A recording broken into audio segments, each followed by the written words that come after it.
Who exactly is Lord Jashin, and is he truly a god? To answer that question, we need to delve into the depths of Naruto's lore to understand where this character came from and what his abilities might be. And of course you guys might be wondering, what does his abilities have to do with anything? This isn't a power scaling video. Well, the truth is it has to do with everything. The abilities of Lord Jashin, or the abilities he is able to provide to his followers, are very similar to the abilities of the Otsutsuki god known as Shibai Otsutsuki. So that alone would allow us to link Shibai Otsutsuki to Lord Jashin based on their abilities. But there is more evidence to support this theory, which is what we're going to get into today. Firstly, I want to start off with this lesser known clan that no one really talks about, but they're very important to Naruto's history. And of course I'm referring to the Chinoike Clan. Now, we learned about the Chinoike Clan in Sasuke Shinden. They explained to us that it was a clan active during the Warring States period that was banished from the Land of Lightning when the death of the daimyo was blamed on a woman from the clan. The Uchiha clan was hired to force the members of the Chinoike clan, or the Chinoike clan, to a place called the Valley of Hell within the Land of Hot Water. Yes, there is a place called the Land of Hot Water. The Uchiha clan was hired specifically for this mission because the members of the Chinoike clan possess the Ketsuryogan, which is a Kekkei Genkai which allows them to manipulate liquids with high iron content, thus being able to manipulate blood. Within the same novel, we also got some more information on Hidan. This is where we learned that during Hidan's childhood, after he heard some rumors about the Valley of Hell, Hidan went and found the area, but all he discovered were corpses. He then relayed this information to the other villagers, which came at no surprise to them, since no one expected them to survive in that environment and they were thought to have died out a long time ago. This is referring to the members of the Chinoike clan. However, Hidan clarified that the bodies weren't skeletons, they were actual bodies whose blood hasn't dried. This part is very interesting, we'll get back to it later on. Now, after receiving this information, Yugakure ninja were dispatched to the area, where they determined that the incident was a clan act, which means that they did it to themselves. Now, later on in the timeline, after the major wars ended, Yugakure began to flourish and embraced peace. Hidan, on the other hand, hated the idea of peace and starved for battle. He ended up slaughtering his neighbors, then left Yugakure to join the cult faith Jashinism.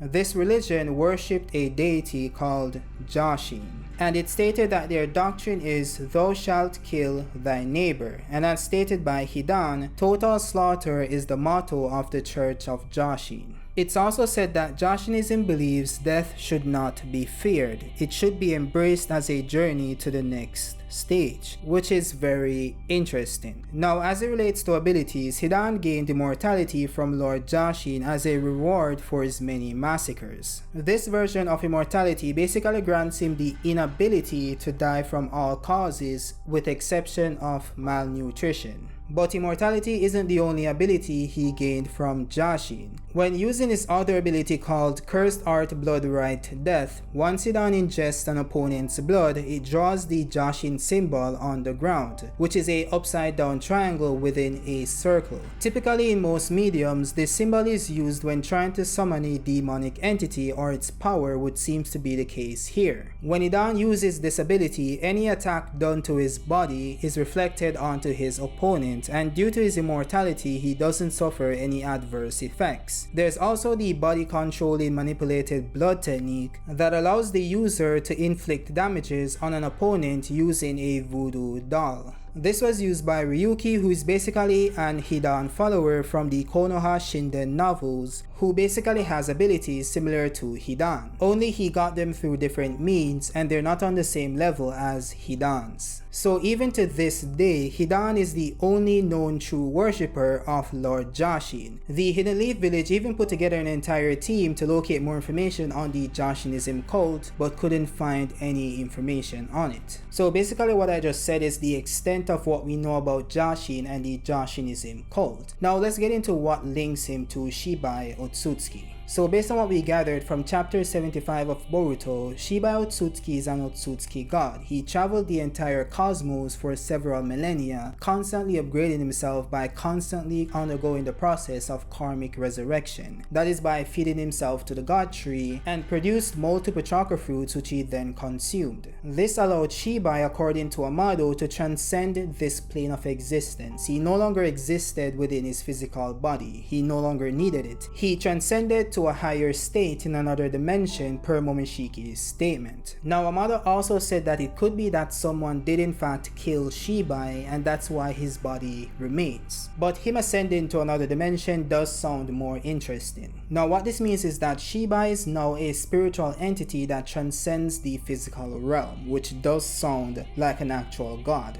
But what we also learned from chapter 75 is that Amado used the DNA from the body Shibai left behind to give Ada and Daemon their abilities. So it's now confirmed that these guys, these two cyborgs or whatever they're called, now possess Otsutsuki abilities directly from Shibai Otsutsuki. Now the reason why this is relevant is because there are some similarities between Daemon's reflection ability and Hidan's cursed ability. And of course I'm referring to Hidan's ability to reflect damages onto his opponents. Now of course the way or the manner in which they use these abilities or the manner in which these abilities are applied is very different, but the effect of the ability remains the same. Whatever the opponent does to you is reflected upon the opponent. So similar to how attacks that are directed at Daemon, even the thoughts of these attacks are reflected upon the opponent, the same thing happens with Hidan. The only difference is that Hidan is actually damaged by the ability and the damage itself is reflected onto the opponent, which means that Daemon's version of the reflection ability seems to be the superior version of the ability, since it doesn't involve the user getting damaged. So Daemon in effect has the original ability from Shibai Otsutsuki, as was confirmed in chapter 75 of Boruto, while Hidan was granted an imperfect version of the ability. And this also leads us into the similarities between Ada's Senringan ability she got from Shibai's DNA and Boruto's Jogan ability. Now as we know, Ada's Senringan provides her with the ability to see into the past and also view present events, which is very similar to the Jogan ability we saw Boruto use during the first arc of the series. Boruto was able to see across dimensions to view his friends. Not only that, he was also able to hear their conversation, similar to how Ada is able to hear your conversation using her Senringan.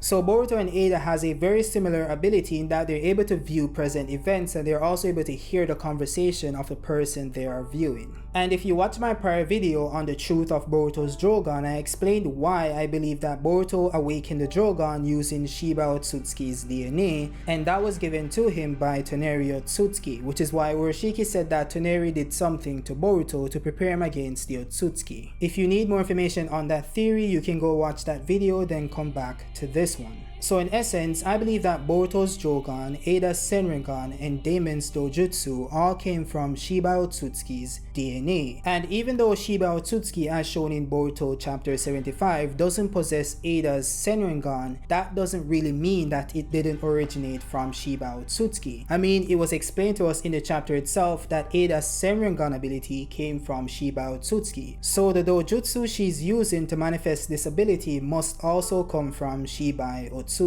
And this isn't really far-fetched, because we have Oroshiki who turned his regular Byakugans into Rene Sharingans, then turned those Rene Sharingans into Blue Renegans, then turned those Blue Renegans back into upgraded Byakugans. So it isn't far-fetched to say that Shibai Otsutsuki, who is an upgraded being that transcended the physical realm because he got so powerful, also has the ability to switch between dojutsus. And this brings us back to the Chinoike Clan. We know that they possess the Kekkei dojutsu called the Ketsuryogan, and we know that all dojutsus stem from the Otsutsuki. So my theory is that the members of the Chinoike Clan are either descendants of Shibai Otsutsuki, thus being descendants of Lord Jashin, or they're worshippers of Lord Jashin, similar to Hidan, which is basically how they got the Ketsuryogan, which gave them the ability to manipulate blood, similar to how Hidan got the ability to reflect attacks by also manipulating blood. This all lines up because Hidan likely learned about Lord Jashin and the Jashinism cult when he visited the Valley of Hell where the Chinoike Clan resided. One thing to also note, which I found very interesting, is that when Hidan found the members of the Chinoike Clan and they were dead, he reported back to the clan that they weren't skeletons and their blood hadn't dried. Now this might be a stretch, but if we go back to chapter 75 of Boruto, this is somewhat similar to the state Shibai left his body in. As explained by Amado, Shibai ascended and left his physical body behind, which means that Amado likely has access to Shibai's body. A body that hasn't disintegrated or started to rot after all this time. This could very well explain the state of the Chinoike Clan members. Their bodies weren't skeletons after all this time and their blood still hadn't dried. Now this could mean that they likely just killed themselves like maybe a week ago, or it could be that their bodies were sustained by the powers granted to them by Shibai himself in the form of Jashin, similar to how the durability of Hidan's body was also enhanced. Not to mention the visual similarities between Hidan's transformed demonic state when he summons the power of Jashin and the upgraded state of an Otsutsuki. And while we're on visual elements, we also have to remember that the symbol that represents Jashinism is the upside down triangle within a circle that Hidan wears around his neck, which is very similar to the upside down triangle within a circle that we saw within Amado's laboratory earlier on in Boruto. So either Amado knows of the symbol that represents Jashin because he has access to Shibai Otsutsuki's body, or Amado is Jashin himself, thus being Shibai himself, which I highly doubt is the case. It's also funny that they chose this month to adapt the Shinden novel that focused on the Jashin cult, the same month they introduced this Otsutsuki god Shibai that basically became a spiritual entity. All in all, it all connects. Hidan links us to Jashin. The origins of Jashin links us to the Valley of Hell, which links us to the Chinoike Clan, thus linking the Chinoike Clan to Jashin. Hidan links us to Daemon because they have similar abilities. Daemon links us to Shibai because Daemon got his ability from Shibai Otsutsuki's DNA. That then links Shibai to Jashin because that's where Hidan got his abilities. All in all, I do think the theory itself is very plausible. There might have been something else that I could have added that could have fortified the argument better. If you guys find anything, or if you have anything you want to add to the theory itself, you can drop it in the comment section. I promise to look into it, reply, and then we can have a conversation. And of course, we'll do an update video if necessary. But I think it's time to wrap up this video. If you guys like the video, drop a like. If you're new, subscribe. Remember to comment down below as I just said moments earlier. And hit that notification bell to be notified when I post new content just like this one. But above all else, have a great day. Peace out.